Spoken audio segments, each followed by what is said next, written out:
नमस्ते। इस अध्याय 5 में हम तबला एवं पखावज का एकत्र, स्वतंत्र तथा मुक्त वादन, सोलो वादन यह पढ़ेंगे।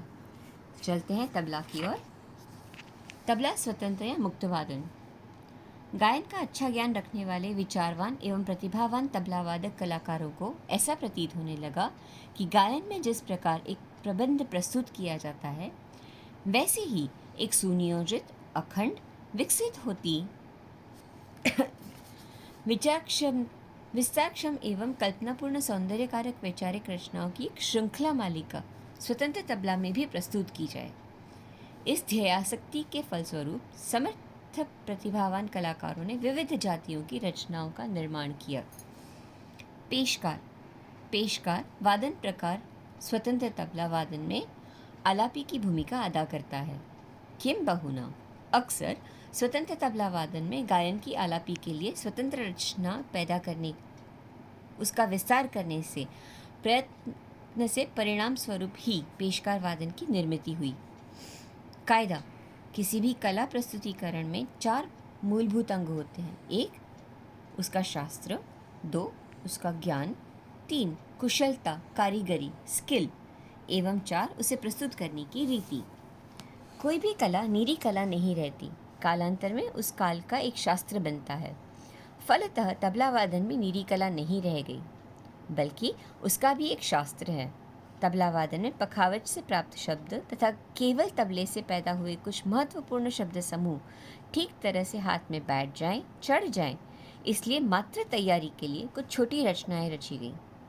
इन रचनाओं का मूल उद्देश्य यह है कि इनमें प्रयुक्त शब्द अत्यंत सामर्थ्य के साथ, सौंदर्यपूर्ण ढंग से एवं प्रभावकारकता के साथ बजाना संभव हो।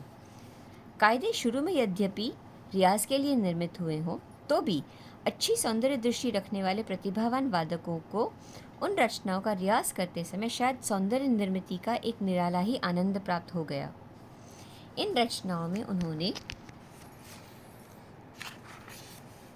सौंदर्य दृष्टिगोचर होने लगा।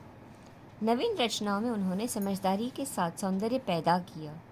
उनके विस्तार रूप में उन्होंने सौंदर्य के बीज बोए और इस यात्रा में उन्होंने इतना आनंद मिलने लगा कि उन्होंने और नए सुंदर कायदे बनाए। उन कायदों का विस्तार करने की एक अनुशासनबद्ध पद्धति का निर्माण किया। वे रचनाएं और उनका विस्तार कलात्मक दृष्टि से इतना सुंदर होने लगा कि उन्हें स्वतंत्र तबला वादन के मंच प्रदर्शन में एक अत्यंत महत्वपूर्ण स्थान प्राप्त हुआ। कायदा निर्मिति और उसका कलात्मक विस्तार करने का एक नया निधिध्यास ही एक विचार परंपरा में जगा। वह परंपरा है दिल्ली घराना, और इस परंपरा में जो दूसरा घराना इस कायदा वादन प्रकार में बेहद धुंध होकर रत हुआ है, वो है अजराड़ा घराना। रेला की संकल्पना पखावज वादन में विद्यमान थी। तबले की रेला संकल्पना शुरू में यद्यपि पखावज वादन से प्रभाव से आई हो, तो भी उक्त रेला वादन का, दैट इज करंट रेला वादन का विकास पखावज वादन के विकास से बहुत दूर चला गया। अति द्रुत गतिमान वादन से प्राप्त होने वाली सौंदर्यानुभूति, उसका आनंद वादक एवं श्रोताओं दोनों को ही पर्याप्त मात्रा में मिलता गया।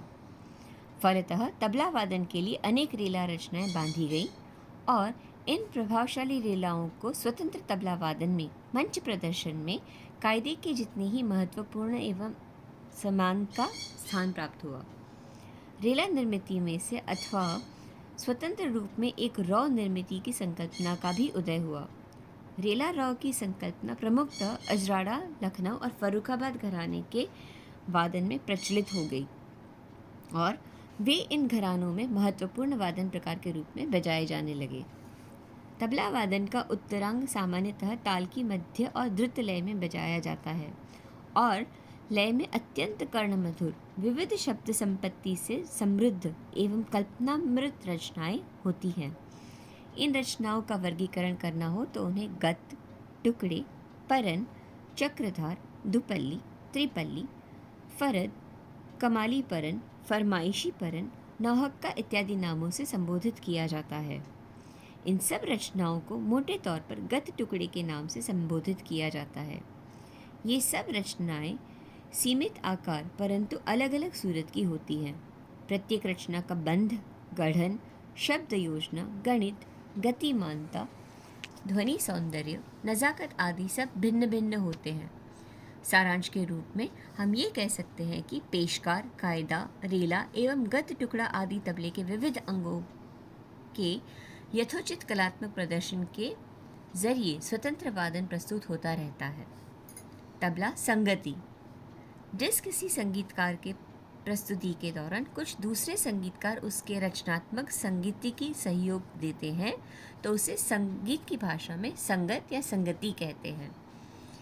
संगीत की हर प्रस्तुति में संगति और संगीतकार की भूमिका अत्यंत महत्वपूर्ण होती है। अच्छा संगीतकार अगर किसी कार्यक्रम को और अधिक अच्छा बना सकता है तो बुरा संगीतकार अच्छे भले कार्यक्रम को चौपट भी कर सकता है। संगति करना भी एक अलग तरह की कला है जिसमें अच्छे गाने बजाने के साथ साथ विवेकशीलता, प्रत्युत्पन्न मति तत्व, that is presence of mind, प्रत्युत्पन्न मतित्व, प्रेजेंस ऑफ माइंड, आपसी सामंजस्य, सहानुभूति, समझदारी, सूझबूझ की भी ज़रूरत पड़ती है। यही कारण है कि एक अच्छा ताबलिक संगीतकार नहीं बन पाते, कई अच्छे ताबलिक अच्छा संगीतकार नहीं बन पाते और यही कारण है कि अनेक संगीतकार अपना विशेष संगीतकार रखते हैं।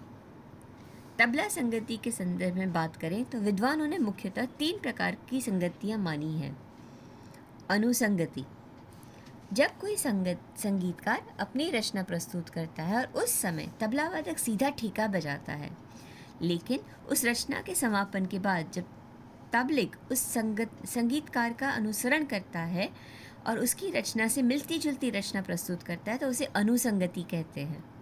इसमें कभी कभी ऐसा भी होता है कि एक रचना मुख्य कलाकार प्रस्तुत करे और उसके बाद संगीतकार उससे मिलती जुलती रचना प्रस्तुत करे, इसलिए उसे सवाल जवाब की संगति भी कहते हैं। तंत्र और सुशील वाद्य तथा कथक नृत्य आदि में इस तरह की संगति देखने को मिलती है। सहसंगति, इसे साथ संगति या लड़त की संगति भी कहते हैं। इसमें मुख्य संगीतकार और संगीतकार प्रतिद्वंद्वात्मक रूप से कॉम्पिटिटिव रूप में अपनी कला कौशल का परिचय साथ साथ देते हैं। लय के चमत्कारिक पक्ष, अतीत, अनागत और बुद्धि चातुर्य का परिचय इसमें कलाकार देते हैं। इसमें मुख्य कलाकार और सहयोगी कलाकार एक दूसरे को भ्रम में डालकर श्रोताओं को चमत्कृत करने का भी प्रयास करते हैं। ध्रुपद दमार की गायकी, कथक नृत्य तथा शिशिर वाद्यों में अंतिम चरण में संगति का यह प्रकार देखने सुनने को मिलता है। भराव की संगति, बड़ा ख्याल और तंत्र तथा सुशील वाद्यों की विलंबित रचनाओं में जब आलाप या तान का कोई अंश मुखड़ा पर समाप्त हो और ताबलिक उस मुखड़े के सम तक कोई संक्षिप्त रचना बनाए तो उसे भरीव की संगति या तो भराव की संगति कहते हैं। सामान्य लोगों के साथ साथ कई संगीतकार सम को अत्यधिक महत्व देते हैं। इस महत्व को बनाए रखने में भराव की संगति का महत्व काफ़ी बड़ा है। संगति के संबंध में एक विशेष बात और है कि इसे नियम में नहीं बांधा जा सकता। कलाकार के मूड, राग और ताल की प्रकृति तथा प्रस्तुति की जा रही रचना के भाव पर पक्ष को समझकर संगति करनी पड़ती है। आलाप अंग की कई रचनाएं ऐसी होती हैं जिनका उत्तर तबले पर नहीं दिया जाता है, वहाँ सिर्फ ठीका बजाया जाता है। लेकिन कई लय प्रधान रचनाएं ऐसी होती हैं जिनका उत्तर अवश्य देना चाहिए, इसलिए संगति करते समय विवेक का प्रयोग करना चाहिए। कथक नृत्य की संगति, कथक नृत्य की संगति में तबला वादक को नृत्यकार के हर बोल की संगति सिर्फ एक बार सुनकर करनी पड़ती है, इसलिए ताबलिक को पूरी तरह सजग रहना पड़ता है। उसे नर्तक द्वारा प्रस्तुत की जा रही रचना के वजन, लय के प्रकार और तिहाई के अंदाज की पूरी नकल उसी समय करनी पड़ती है, इसलिए नृत्य की संगति को अपेक्षाकृत कठिन माना जाता है। इसी के साथ हमारा ये चैप्टर भी ख़त्म होता है। अगले वीडियो में हम चैप्टर 6 को पढ़ेंगे। धन्यवाद।